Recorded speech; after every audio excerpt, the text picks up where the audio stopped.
not? Yeah, why not? So one of the things that I'm gonna put this little banner up here now is one of the things that has made me less popular in places that I used to be pretty popular in, and still get side eyes in from white folks and from folks of color, is when I say my role is actually not to do things for other people, but is actually to learn how to love myself as a white man before I can show up. Because if I can't do that, then I can't possibly show up in a genuine relational way with you. Because I don't see my stake in this, right? I don't see. I think the lack of love, Western society, all of that, and for those of you that are kind of like, we can go back to that. But I think there's so much disconnect between whiteness and the way white people see themselves. And we can link that back to Christianity. We can link that back to patriarchy, about dominion over living things and each other. And that just sort of creates, it like takes up all the oxygen for love to ever exist, right? It's like, if you have dominion over something, then the only way you could possibly love it is to be like benevolent. And there are certain situations where I think that's appropriate, right? Like when a newborn, like they're not gonna live, you got to be benevolent. You got to take care of someone, right? And that's not really the role of white folks, is to like take care. Like that's super paternalistic. That all of those things. So anyway, I have said I think the role of for me, and the role I would advocate for white folks, is to recognize the wound of whiteness, the way it's disconnected us from humanity, and spend some real intentional time and energy healing that, not instead of showing up to protest, not instead of interrupting harm, but taking that more seriously, right? Like actually problematizing what has whiteness done to me, not in this abstract, like I don't even want to say it's abstract, because it's not abstract, but it goes deeper than I want to list the privileges that I have in this society. Right, because I'm like, cool, we can do that, but that still doesn't. It feels like that doesn't get us to. But what's the cost? What does that do to your capacity to love? Right, being able to say, I can walk into Walgreens and see skin color bandit, which has changed a little bit, or like I'm not gonna get shot by the police and killed in the same way, or employment discrimination doesn't look the same for me. Things like that. It's not that those aren't true. It's that those, just simply acknowledging that, does nothing for our capacity to love through those things, or to understand why they're even up wrong. And so I would love to hear your thoughts on that, because oftentimes people will look at me and be like, what are you talking about? White people don't need to be loved. Look, don't y'all love Trump? And I'm like, y'all gotta love this shit. Like, no, but also we have to love. I say this, I'm like, I gotta find love for the Midwestern. I'm from Minnesota, right? I gotta find love for the dude in outstate Minnesota who heard that Trump was gonna lower his grocery bill, and I gotta figure out where he's human just like me, right? And people are like, it's either like, oh, you're soft, or nah, they fucked around, now let them find out. And it's just, I'm like, none of those things seem to none of those things lead us closer to love and a world that I want to live into. And so I would love to hear you talk about that.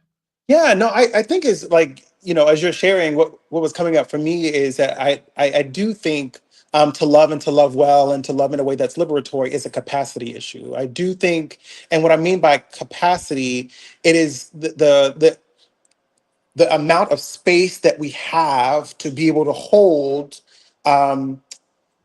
nuance, to be able to hold discord and dissonance, to hold multiple truths, multiple realities.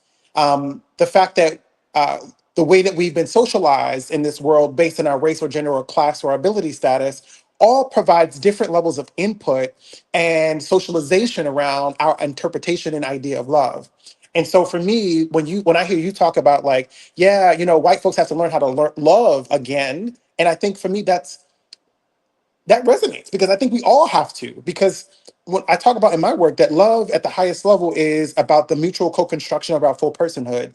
It is something that happens when we share something, that we begin to confer on each other, our humanity, our dignity. It is a reciprocal exchange. I choose to see you, therefore you are, and vice versa. And I think when we take an approach to love where that it is mutual, it is about sharing of our bits and pieces of our humanity, the things that we've lost. Not only does it position us better, from my perspective, to find inroads and new paths, because we all have enough wounds to build around. Like, ain't nobody around here like unscathed, right?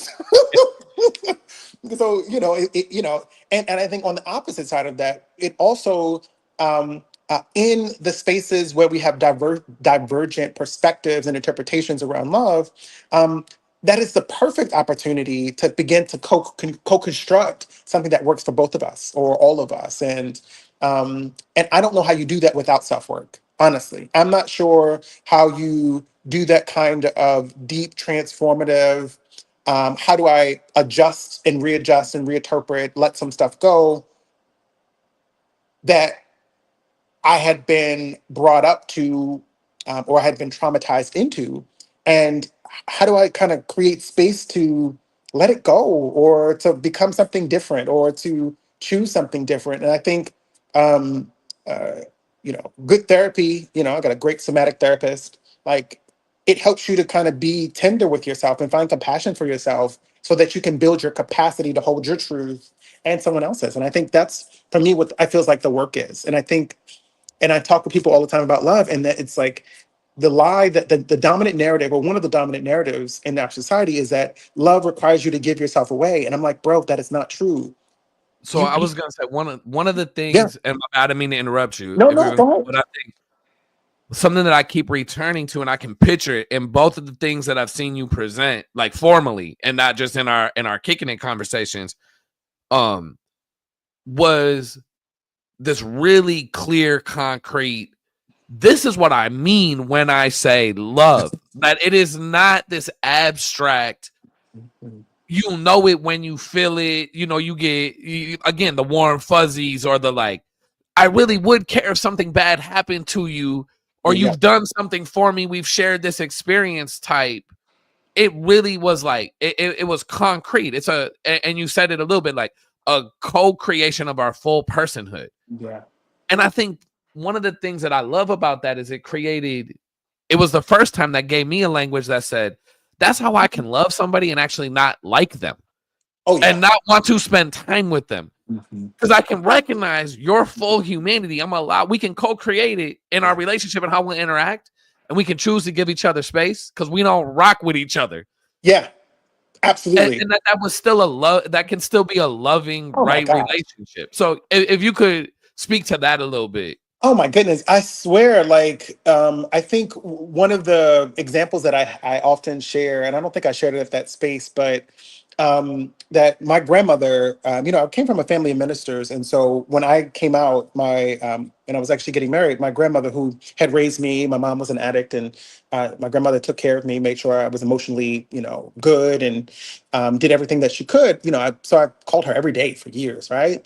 And she told me that she wasn't going to come. And I remember uh, being so pissed off and like angry. And like, I go talk to my mom. I was like, Mom, I'm never talking to her again. I can't believe that this woman who she says she loves me is not going to come to my wedding, and blah, blah, blah, blah. And my mom was like, yo, like, basically, put your chest down. Like, you don't know what she's been through. Like, you don't know what it is, that the way that she's constructed her understanding of Christianity and love, and her relationship with God. Like, that's what got her through her domestic violence. That's what got her through the drug addiction. All her faith was put into this Bible and the construct of God that she has, such that she can't hold this any discord or interruption to that particular construct. And so what that did for me in that moment was like, oh wow, I did not consider that the reason why she was holding on to a particular construction of theology and dogma that excluded me was about her safety, salvation, and her own humanity that she had to Right. reclaim. But what happened in that moment, I got deflated, and then I had to go and make a choice. So I had to go to my grandmother and be like, yo, mom, actually, I just want you to know I love you so much. I'm actually going to disinvite you to my wedding, and you can come to the reception afterwards. And what I did in that moment was to allow her to have an out, so that Yeah. she no longer felt like she had to miss it. But I was like, you're not. If you're not going to be able to be there fully, just step back. And in that moment, two things could be true: that my love for her was unending and enduring, and her choice to not show up for me in the way that I felt like she should and wanted to, which got me all hot and angry. It was still her choice, Hmm. and we could find a mutual ground in our difference that would not require me to cut her out of my life. And I think that's it was in that real moment that I realized that love and the in between, that you could love with boundaries, you could love from a distance, you can love in ways that protected your peace and preserved theirs too. Like both of us was made right and whole in that moment. Like there was in, and I think it's those kinds of lessons when you pay attention and you start doing the self work that you see that like everything doesn't have to be a cancel. It could just be an extended boundary.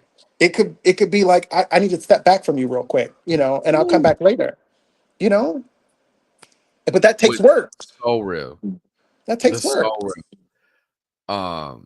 Y'all, if y'all are just joining us over on Instagram, here on YouTube, chopping it up with Dr. Durryle Brooks, talking about love, this role in our landscape.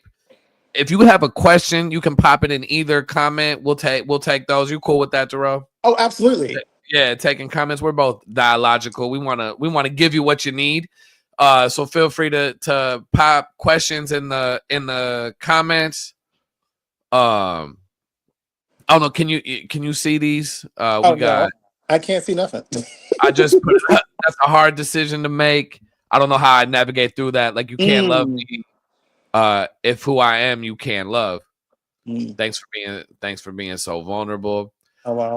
So that's something that I would love. Let's touch on that.